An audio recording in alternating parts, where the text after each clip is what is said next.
I recently did a video where I perma-brew a sun avatar, a robo monkey, so now let's try perma-brewing the Dark Knight in Chimps mode. This one can get pretty funny because when we get all of this buffed out with an 023, it has a gigantic range and can literally teleport anywhere. It's definitely not as strong as the other three options, but let's just have some fun and see what we can pull off with these Dark Knights here on Quad Chimps, which is not necessarily the best map for it. But who cares, because we're going to have some fun with this one.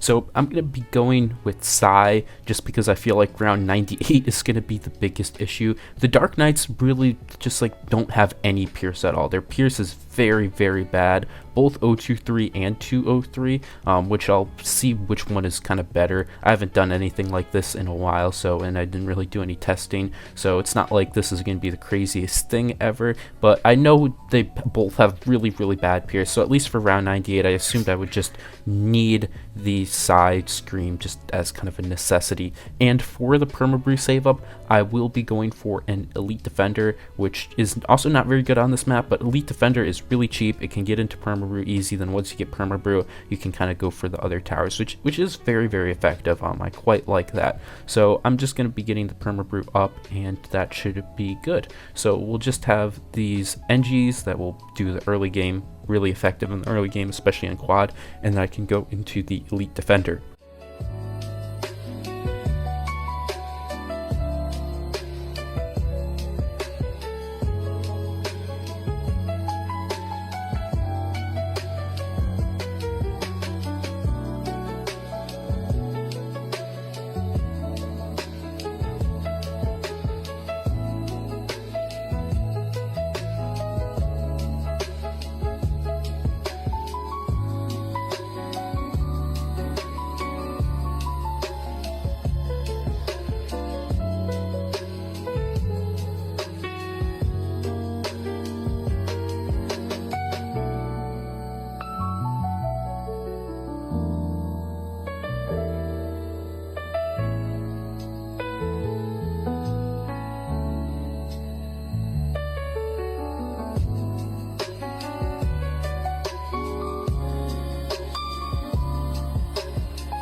So now that I have the Elite Defender, everything should be running pretty smooth. I can get that one village right up and then go for the Alk buff. I'm going to be trying to avoid the cross path, and I do successfully do that. It's just that it saves a little bit of money, but if you need the cross path to do the perma-brew save up, there's no point in not getting it. So if you're doing typical black borders, this is kind of a strange place for a tip in such a goofy run, but if you're doing a typical black border run with perma-brew, there really is no harm in getting the cross path unless the income is really that tight, which it usually isn't. Even though it does nothing for the perma-brew later, it's much easier to have an easier perma-brew save up than an easier late game, because once you get perma-brew, you're typically going to be having your late game a lot smoother than what your mid game typically would be. So with that, it's just a cool tip. If you're using perma-brew, it's a really awesome tower, and it is especially good with Elite Defender. I think somebody in one of the previous videos comments pointed out how he really likes doing perma-brew with the Elite Defender into Sun Avatars, I believe it was, which is a very good play. You can do that with Robos too, and it's just generally really effective. Even on a map like Quad, where it isn't a good tower, this is not a good tower specifically for Elite Defender, it still will work out quite well, quite easy. I wouldn't really recommend this for a black border, I would say, but it's gonna go pretty smooth. It might be possible to do this with a black border if you have a hero more like Soda, I would imagine. Side doesn't really do much here for this mid game. On a few rounds, Side will help out, but Sai's really mostly here to be able to make that round 98 a lot easier, which I will thoroughly enjoy. So with that, I'm not really going to have Dark Knights all the way up until the end. Like once we get into round 80 is when I can start building my first Dark Knights after getting the triple discount.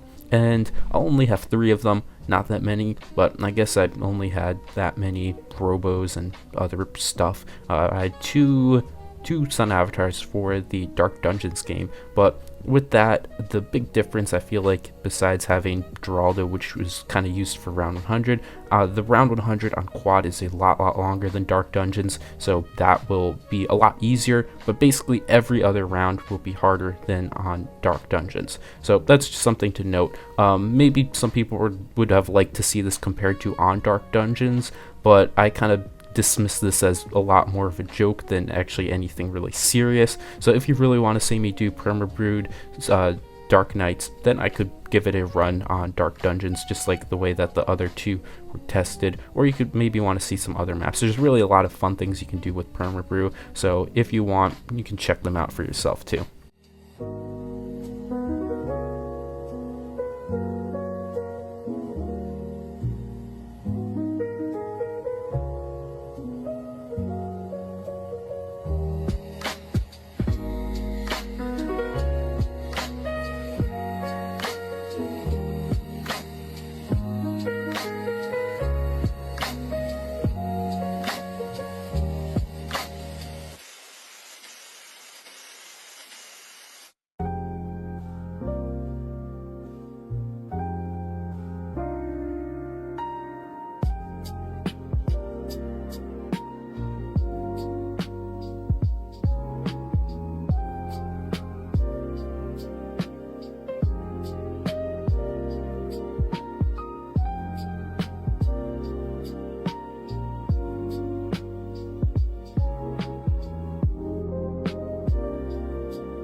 So going into the 90s here, I got 2 with 023 and then 1 with 203. I kind of just wanted to compare which one does more.